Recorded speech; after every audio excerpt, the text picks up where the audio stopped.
afise amavuta ku nda ndazishe nta na kimwe nabaye. Ya mavuta twasengera amwe twasengera amwe wisiga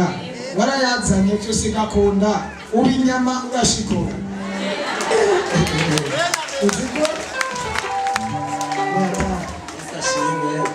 Esa shima kandi ego muri Miss 21 y'amasengesho shimiye Imana kugitangaza nabonye kwa gatatu ari nicaye ahantu ndiko nsoma Bibiliya acahaza ubunyantege nke by'itiro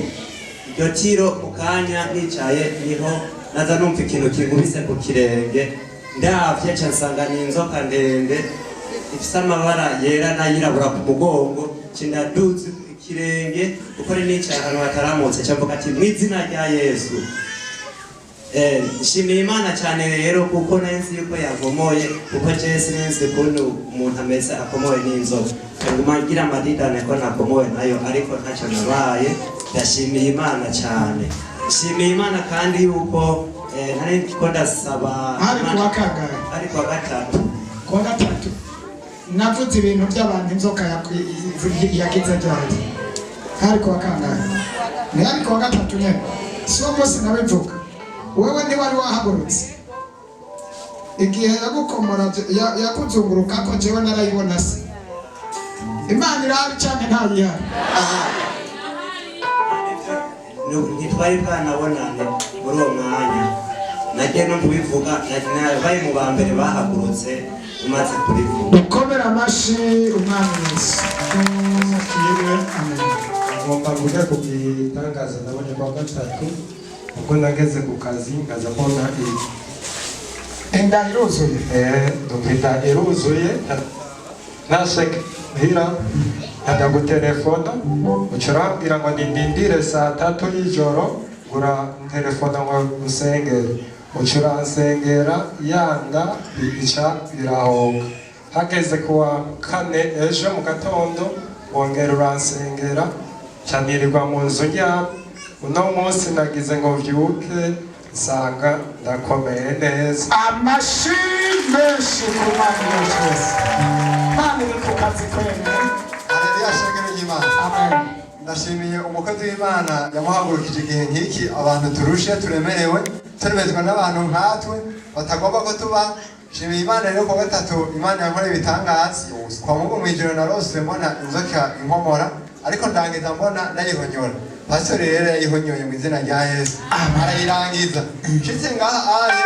yavuze ati nimo abarose inzoka nimuhaguruke nahaguruke ntashe ku mugoroba aho ntuye bambwiye ati habye aye imbere yahora wicara twasanze twishe inzoka yarapfuye mu izina rya Yesu ubu ndi muzima nditegeye tukagushimira Imana mu izina rya Yesu amen. Mama yari yambwiye cyane igihe nari ngaha Imana imbwiye ko ari abantu inzoka yaronde sinababwiye ko ari n'umuntu nabonye ikomora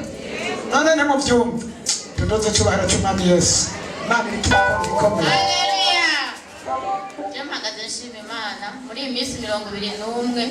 Imana yahinduriye ikibanza umutware wanje nihabwe icumi. Amen. Ego kabisa kandi ndashimiye cyane Imana yamubwiye neza rwose dukomera amashi Umwami Yesu. Yesu ashimwe nanje muri no minsi 21 kweri nanje narabonye Imana ihabwe dukomera amashi Umwami Yesu. Yesu ashimwe amen. nanje magaze ndashimira Imana wa kabiri nari ngaha ngira abakozi b'Imana yeze yakumujyamo cyangwa Imana sinaha n'amaguru nimba meko naha n'amaguru ndabihawe nagoma na iPhone umushoferi kuko imodoka bari bagose mu gikorani ngozi kanavyihoze yeze ngaho hoye amone propogesa gazi imbere yiwanje ngo kutambuka muri katambuka amatongo y'abandi niri ngo batavuye muri cyane sigaci wawe niho nibiki ushabure mu modoka dutaye ucira gishimira Imana kabisa kabisa ico ni ikimenyetso ciza cyane. Haleluya. Kama nanje ndashaka gushimira Imana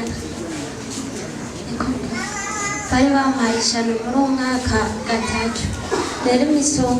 imisonga myinshi cyane mu mbaga ariko naraje aho basengeye byaraheze hama nkabashimiye Imana ukuntu abarimo baguma n'ubu